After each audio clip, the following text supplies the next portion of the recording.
Hey everybody, Tim Albrecht here, and thank you for listening to the YFP podcast, where each week we strive to inspire and encourage you on your path towards achieving financial freedom.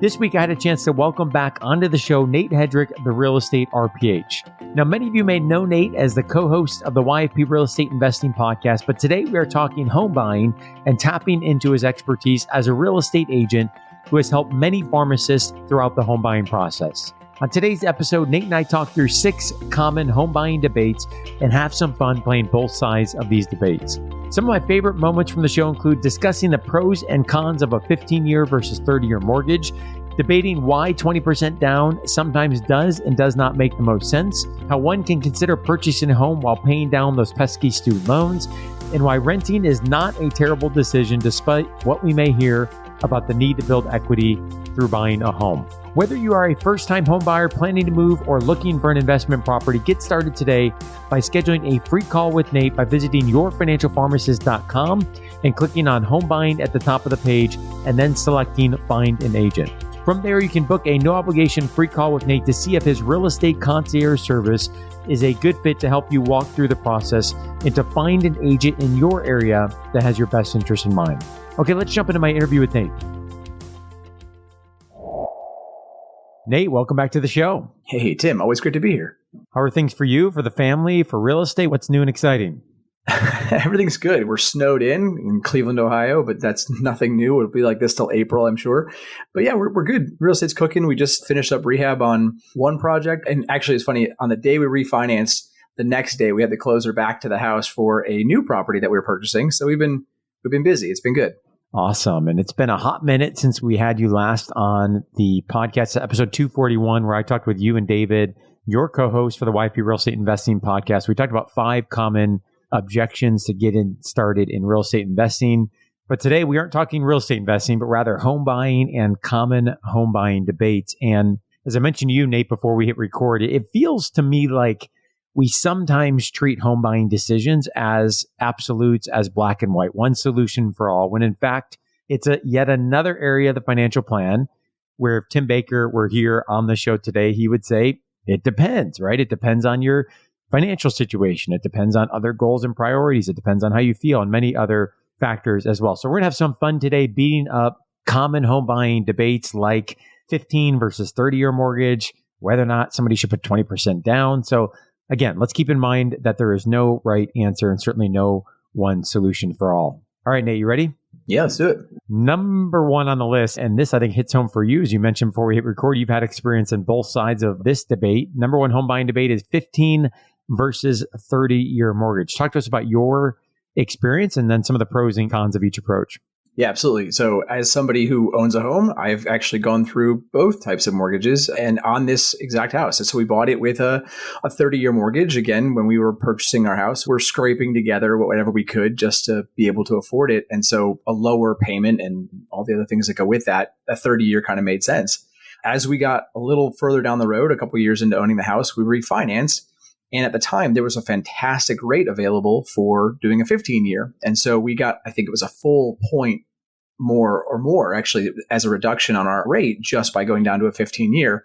So we looked at our finances, said, yeah, we can actually afford the monthly cost on this, pay off the house faster. So we took it from whatever, it was like 26 years that we had left on the 30-year, refinanced that down to a 15. Well, then more recently, we refinanced again because the market has gone up, the value of the property has gone up, and we wanted to tap into a HELOC. And when we looked at rates, again, they were very much the same between a 15 and a 30-year rate at this point. So there wasn't that advantage any longer. And when I look at things like a home where it's very good debt, in my opinion, you're looking at an interest rate that's pretty comparable. Why not spread that out over a longer period of time, knowing that I can always pay it faster if I want to, but I don't have to, right? So if one of us decides not to work for a while, we can take a step back and all of a sudden I don't have that larger payment looming. So there's advantages and disadvantages to both sides. Yeah, and I think for folks that haven't really dug into, actually looking at the amortization schedule, if they're in this decision point, and as you mentioned, there's some flexibility, right? As you looked at refinancing and other options going from the 30 to the 15 to the 30. And I think that this is an area to me, Nate, where someone really has to take a step back. And just like we talk about with student loans, it's how do you feel plus the numbers, right here as well. I think for, me emotionally, there's one aspect that's like, man, I'd love to have a paid off home tomorrow, right? If I could, it just would feel good. It would be an asset that I could tap into potentially, in terms of equity and so forth. But then there's the, more objective analytical side of me that's like, wait a minute, like when you look at these rates, like, man, what else could I be doing with this cash flow, right? Which gets to, comfort level, other goals you're trying to achieve. And so I think your comment, about the 30-year, you can pay it off faster if need be. You're going to have some flexibility with the cash flow, but certainly an individual decision that folks need to be thinking about. Yeah, 100%. I think there's no wrong way to go about it. It just matters about what you care about, right? That idea of a paid off house, while interesting to me, when I look at it as a broader piece of my financial picture, I don't know, it doesn't get me out of bed just to get that 3% rate, washed away. So. Yeah. And I think it's worth, obviously, Nate, we're talking about this in February 2022 and interest rates are at historically low levels, right? So, right. That definitely matters. As we're thinking about what else might I do with this money, obviously we're doing that in the context of these rates being very, very low. And if that were to change into the future, the discussion might be different. 100%. Okay, number 2 home buying debate is 20% down versus something less than 20% down, right? Maybe that's 0. We'll talk about options there. Maybe it's, 5, 10, or 15%. But, I think 20% down for conventional loans is what folks may be used to hearing, that, hey, you got to have 20% down to buy a home. But there are lots of options out there that don't require 20% down. Look at VA loans, FHA loans, professional mortgage loan options. So, Nate, talk to us about some of the pros and cons of 20% or something less than 20% down. Yeah. So there are a number of things that can factor into this. The biggest one to me, though, is do you have the ability to save up for that amount, right? 20% down in a market where the houses are $500,000 or more, that's a totally different amount to save up versus a $200,000 starter home, for example. So I think part of it is, what are your capabilities in terms of being able to save that money? And then once you start to look at that, trying to figure out, how does this affect our budget, right? So if we put 20% down versus 0% down, the payment we have every single month is going to be vastly different. And so understanding how that affects your monthly budget can really be a big deal. The other thing is that in a market like this, where housing prices are continuing to rise and almost getting to the point where I think people are kind of getting nervous at how fast the prices have gone up. To me, it feels nice to have that 20% down, that equity built in, because if there's a downturn, right, if things start to move in the wrong direction, I've built in some equity into that place so that if I do need to sell it for some reason, I'm not taking a bath going and selling that house for a loss. So there's advantages to that. The other thing, though, on the flip side is that I've seen people say, well, the market's crazy. I'm going to wait and build up my 20% down. And in the meantime, the market has increased so much, the amount they've saved isn't even enough to keep up with the appreciation of the market. And so they've actually lost money by doing that, which is crazy to me. So there's, again, both sides to the coin on this one. Yeah, another example too of really taking a step back, Nate, of like, what's the opportunity cost of money that's being tied up in low interest rate debt? And how do you feel about the risks that are associated with having less equity versus having more equity in the home, right? And, I think that, again, this gets back to, hey, what else is going on in the financial plan? Like, is there other high interest rate debt? Are we behind on investing or saving for the future? What is the importance of that cash flow? How do you feel about it? And I think your comment about, the instant equity in a market downturn is good. Or the other thing I think about here, Nate, is if pharmacists maybe end up in a career transition that they didn't anticipate, or perhaps were thinking about, just the costs of being able to sell that home, buy a new home, the transition. If there's no equity in that home, then that's going to be further expense into the future. So also thinking about what that equity might be used for into the future in the event of something like a home move that would happen. Yeah, and one thing we didn't mention too with the 20% down is that a lot of times with those loans, you can avoid things like PMI or even get a better interest rate. And so factoring in all those costs of, if I do the 0% down or if I do a low money down option, is there going to be built-in PMI? Has the interest rate been impacted by that move? It's not just that upfront financial decision, but it's the long term as well. I think one disclaimer, Nate, we should make here is that while you have worked with pharmacists nationally, helping them get placed with an agent that is a good fit for them, and you're very aware of what's going on in national trends, we've got two Ohio guys here talking about, real estate. And I recognize even, you're in the Cleveland area, I'm in the Columbus area, and we've certainly seen significant appreciation. But this is not Washington, D.C., this is not New York City, and this is not San Francisco, right? And so as we, throw out numbers and we recognize that pharmacist salaries don't necessarily correspond to home prices, right? So, pharmacists in Columbus, pharmacists in San Fran, maybe there's a little bit of income differences, but that housing difference is going to be massive and well surpass that income difference that's there. And so obviously when we talk about down payments and things, to your point about the feasibility of the down payment, if someone's looking at a $600,000-$700,000 home because of the market, do the math on that in terms of what it's going to take, $120,000, $140,000 to put 20% down. But one counter argument to that is, despite it taking so long to be able to build that up, is that I do think a lesser down payment can sometimes open up the realm of what is possible in terms of home price that may or may not be within the realm of someone's budget and long-term financial goals. So what I mean by that is if you were to say, hey, Tim, you've got to put 20% down, whether I liked it or not, that's going to probably force me to really look at that overall purchase amount differently because I'm going to part ways with a significant amount of cash upfront. If I don't have to put anything down, I'm not going to feel as much of that upfront. And so just another reminder of you as the individual setting your budget, whether you put 20% down, 15%, 10%, whatever the number is, and not letting the bank set that budget for you.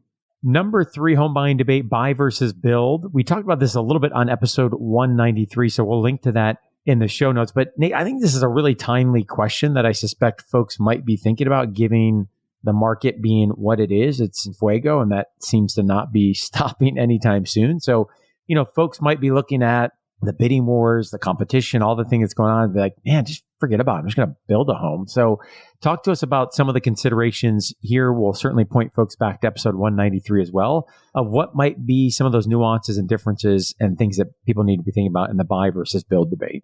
Yeah, and I've had multiple clients have that exact same conversation with themselves about, well, I can't find a place that isn't in a bidding war. Maybe I'll just go build one. This will be a lot easier. I'm out. Yeah. Yeah, I'm out. I'm going to do this in 9 months, right? And that really is an option for some folks, but it comes down to a couple of key things. So the first is the lending and financing on building versus buying is very different, right? Especially if you're talking about, and again, 193 goes into a lot more detail here, but especially if you're talking about purchasing raw land and building on that specifically. A lot of times, even if you don't purchase that way, where you're buying a lot within a development, you still have to obtain a construction loan, which is very different than a typical end loan or a mortgage loan. And so there are a number of factors to consider in terms of the amount of down payment required, reserves that are required, and all the pieces that go with that. The second thing is timing. Obviously, building a home takes time. In most cases, you're looking at a 9 to 12 month window, but I have seen delays of over a year. In fact, I worked with a client that ran into a ton of delays and actually had to walk away from a deal it was a full 8 or 9 months after it was supposed to be done. And it wasn't even halfway complete because of supply issues. So, the timing is definitely a factor. And if you are on a strict timeline of any kind, I would recommend avoiding the build, right? You don't want to be set to, well, it has to be done by June because of X, Y, and Z. That's going to be a recipe for a mess. And then the last thing is really the budget and the costs, right? Building a home is generally more expensive than buying an existing home. Of course, you can set your budget lower and you can make that all work, but it's very easy to sort of have these escalations take place where you walk into a place and it's $300,000 as the starting cost of a home. But once you start adding in all the things that you want, now you've pushed it to 400 without even choosing your cabinet color, right? So it can really get out of hand quickly. And if you're not able to rein that in, you can easily overspend. And so I think going into it with that mindset of, I know my budget, I'm going to stick to it, and here are the sacrifices I'm willing to make on that budget, that's a healthy way to do it. But most people don't. Most people go in and get that eye candy of what can I grab? What can I add to this? Great stuff, Nate. Number 4 on the home buying debate is buying with or without student loans. What would a YFP episode be without talking something about student loans? This is a question I get all the time, which is, hey, I'm the average pharmacist that graduated within the last 5 or 10 years. I've got $150,000 to $200,000 of student loans, but I'm in the phase of life where I want to buy a home. And I recognize that I've got this gorilla of student loan debt, and I'm potentially layering on another gorilla of debt in terms of the home, largest purchase folks are typically going to make. And what does that mean for my financial plan? And so, should I wait until I have my debt paid off? What are some considerations if I'm going to buy a home while I have student loans? And you wrote a great blog post on this topic that we'll link to in the show notes, 3 strategies for buying a home with student loans. So Nate, what are some initial thoughts that folks need to be thinking about if they're in the weeds of that situation, lots of student loan debt, actively looking for a home or planning to look for a home, in terms of, how to balance that, as well as things like how is that debt is factored into the equation of the lending process? Yeah, I think the very first thing you want to sit down and do is figure out what your debt payoff strategy is for your student loans, right? This is a totally different conversation if we're talking about PSLF or some sort of forgiveness versus actually attacking that debt yourself. So for the sake of argument, I'll assume we're not going for PSLF on this one and we're just going to pay down the debt, right? We've got X $100,000 and we're going to take care of it eventually. So I can tell you that, looking at your budget, looking at what those monthly costs are, is a really great place to start. And one of the reasons is because you need to know how much you've got going out the door. One, for yourselves to set your own budget, but two, how it's going to factor into your debt to income ratio. As we've talked about in the past, the bank is going to look at that loan as what the monthly payment is and how that's affecting your debt to income. So we've seen pharmacists get priced out of their own market because their student loan balance, the student loan monthly payment, is actually pushing their DTI too high. So knowing those numbers and really understanding what you're getting yourself into in terms of those is a great place to start. From there, I think you really need to start asking yourself a few key questions. And you can absolutely buy a home with student loan debt riding. I've done it. We invested in several other properties before we even paid off our student loan debt. So it's not undoable. But what you have to look at is, are those student loan debts causing me a lot of stress, right? Am I so hyper-focused on that I can't fathom the idea of creating extra debt until those are gone? So I think looking at something like that is a really great place to start. And then also looking at some of the key pieces of your financial picture. Like, do I have an emergency fund, right? That's absolutely essential before you go down any other road. And then how will buying this home affect my other financial goals? Will it shoehorn me into, 10 years of all I can do is pay back this debt and not quit my job, and this is all I have, right? So I think asking yourself those questions up front before trying to figure out, how can I do this? It's, should I be doing this, and how do I feel about it?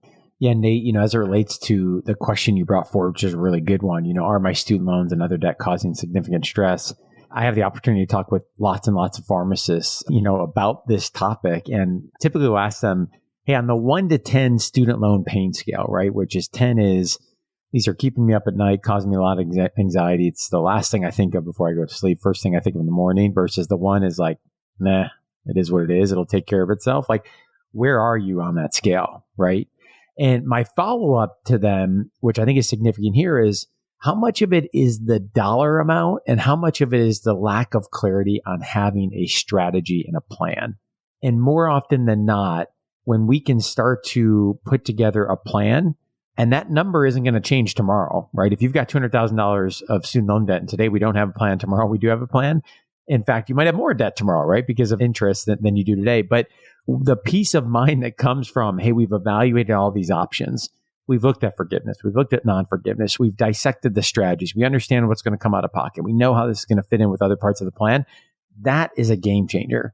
And I would say that here and encourage folks, if you're in this position right now, really getting clarity, as Nate mentioned, on the student loan repayment plan, because even though that number may not change, I think that certainly might change your mindset heading into the home buying decision. That's a really good point, Tim. It's something that, again, when we had Tim Baker sit down with Kristen and I to actually look at this stuff and feel like once we got our head around the plan, the number itself didn't matter as much. It was just about sticking to the plan and realizing how other things, puzzle pieced into that. So I agree. That's super important. Number 5 in the home buying debate is buying a starter home versus a forever home, which obviously those terms are subjective in and of themselves. And this is one, Nate, that I recall my wife Jess and I talking about, knowing that there are real costs in buying and selling of a home. And as we have seen with the market appreciation over the past few years, waiting might mean paying more. So why not just jump into your forever home right away, I think is the question that we often hear. And talk to us about some considerations here. Yeah, it's a great question. And it's a bit of a misnomer, the forever home. The average American, I think something like 11 and a half or 12 times is the number of times they move in their life. So the concept of the forever home is actually pretty misnomered. But anyway, if you're looking at, what should I be doing first? Should I go for that big house right up front, or should I start with something a little bit smaller that I can then progress from? It really comes down to what are your goals with that property? I think for me, looking back, when we bought our first house, we really looked at it like, this is going to be a good starter home, quote unquote.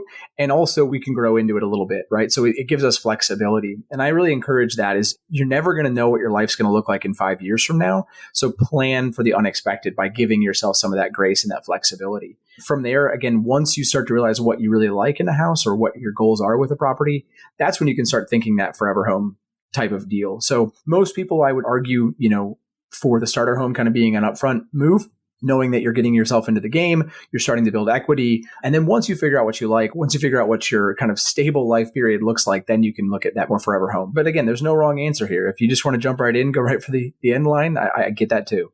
Yeah, comment about it being a misnomer is a good point, right? And I can speak to that firsthand. Jess and I moved into our current home. Let's see, that had been October 2018 when we moved to Columbus. Our first home, which I think you'd consider kind of our starter home in the booming metropolis of Ritztown, Ohio, we lived in for 9 years. And just seeing kind of the jump in our expectations, naturally, we didn't have 4 boys, and now we do have 4 boys, right? So that's real and that's different. But even now, when we looked at this home in October 2018, we're like, man, that's our dream home. It's got everything, and it's been a fantastic home. But human behavior, which is true for us and is true for many others, is after a while, you're like, well, what about this? What about that? What about this part of the home? Or could this be a little bit different? And so, I think really challenging on some level that assumption of if you're looking to make that move into the forever home, is that really the end point? And then again, thinking about that in the context of the rest of the financial goals that you're trying to achieve. And something else that I think is relevant here that David and I talk about on the YFP REI podcast a lot is multiple exit strategies. So whenever we're buying an investment property, I know this is a little bit different, but when you're buying an investment property, you want multiple exit plans, right? We can rent this out, we can sell it, we can flip it. I would argue you kind of need the same thing with your own house, right? I think having multiple plans or multiple avenues to walk down, we could eventually rent this out, or we could easily resell this because of X, Y, and Z factors. Going in with that mindset rather than just I'm buying this asset and hopefully it works out forever, that's not the right plan. So go in with those multiple exit strategy approach and you'll be set up for success. Does selling a child count as an exit? No, I'm just kidding. I love you, my 4 boys. Love you all. So number 6, our final one here in the home buying debate is rent versus buy, perhaps saving the most contentious for last. When I suggest to folks, Nate, that renting isn't all that bad, I get this look of you said what? And I get it because it doesn't support the narrative and desire that we often have to buy a home, right? I think that's a big goal for many folks. It's the dream that we have. And so how can one objectively evaluate this decision and not just blindly accept that all renting is bad and all home ownership is good? Yeah, this is a question that comes up all the time. And I know we've talked about it before in the past. I'll give you a brief story that I think kind of shows some of the ways to think about this that make it a little bit different. So my brother actually lives out in San Francisco and has been looking at buying a house here for a little while. And the houses out there, obviously, as everyone on this well knows, are in the millions of dollars, right? At 1.1, 1.8, I've seen him looking at it. It's just absolutely outrageous. I can't even fathom that amount. And his argument for buying, right, is that, well, I want to build equity. I want to not have my rent payment, quote unquote, thrown away every single month. And arguably, he's right. His rent payment is super high, and I totally get it. But if you took that same amount of money that would be required to buy that home in San Francisco and you invested in several other properties that then paid you back, you could probably actually cover your own rent in whatever city you wanted to live in while building equity with 4 other properties around the country. So this idea of it's always better to buy, it's always better to build equity, it doesn't always hold water if you look at the areas you're buying in and you look at the factors that go into that, right? How much am I putting down? What am I gaining by renting, for example? Is there flexibility in that approach? Is there, amenities that I wouldn't be able to get if I were to buy a home like this? And all those factors have to come into play. And it's not as easy as buying is always better. We should advocate for buying. And I think, Nate, we talked about this a little bit on episode 113. We'll link to that in the show notes when we talked about exactly this topic, that American dream of owning a home. And, is it for everyone? The true cost, really evaluating the true cost of home ownership, when to consider the rent versus buy, tips for knowing when the time might be right. But I would encourage folks objectively evaluating the expenses. This is probably the most common thing. I experienced it myself back in 2008, 2009. My wife, Jess, and I were renting a condo. We were paying about $1,100 a month for folks that are living in higher cost living areas. I get it. The shock factor when you hear those numbers. And we were looking at a home that was, principal and interest about $1,100 a month. And so naturally, why are we renting? We should buy. And, then you start to really obviously dig into the other costs in terms of insurance and property taxes. And, oh yeah, we've never lived in a home. So we have all these things we need to buy to furnish the home, lawnmowers, equipment, other things, maintenance, upkeep. And so really objectively evaluating it from apples to apples or as close as you possibly can when one is making that decision. Yeah, and it's tricky to do, obviously. I mean, you don't know what you don't know, but it's important to try to factor those pieces in when making that decision because it's not as simple as comparing the mortgage to your monthly rent. It's just, there's a lot more that goes into it. Great stuff as always, Nate. Love having you on the show. And we know firsthand, the community knows firsthand that buying or selling a home, it's certainly an exciting journey, but can quickly leave you feeling overwhelmed and confused throughout the process. And that's why we have teamed up with Nate Hedrick, featured here on this podcast, Nate, the Real Estate RPh, to provide a simple solution to jumpstart your home buying or selling process with the free concierge service that you can take the guesswork out of one of the biggest purchases that you're ever going to make. As both a real estate agent and pharmacist, Nate has the insider's view. He understands how busy your schedule can get and how difficult it is to interview and hire a real estate agent on your own. And this free concierge service, Nate will take some time to learn about your budget, learn about your goals, and connect you with a YFP real estate preferred local agent that he has vetted himself.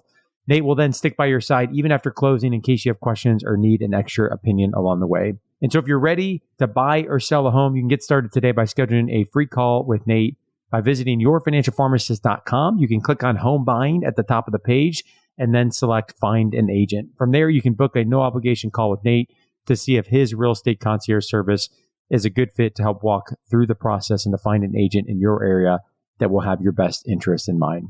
Nate, continue to have appreciation for this collaboration. Love the perspective you bring onto the show. Appreciate the work that you're doing on the Real Estate Investing Podcast. So thanks so much for joining today. Yeah, happy to be here as always, Tim. As we conclude this week's podcast, an important reminder that the content on this show is provided to you for informational purposes only and is not intended to provide and should not be relied on for investment or any other advice. Information in the podcast and corresponding materials should not be construed as a solicitation or offer to buy or sell any investment or related financial products. We urge listeners to consult with a financial advisor with respect to any investment. Furthermore, the information contained in our archived newsletters, blog posts, and podcasts is not updated and may not be accurate at the time you listen to it on the podcast. Opinions and analyses expressed herein are solely those of your financial pharmacist unless otherwise noted and constitute judgments as of the dates published. Such information may contain forward-looking statements which are not intended to be guarantees of future events. Actual results could differ materially from those anticipated in the forward-looking statements. For more information, please visit yourfinancialpharmacist.com/disclaimer. Thank you again for your support of the Your Financial Pharmacist podcast. Have a great rest of your week.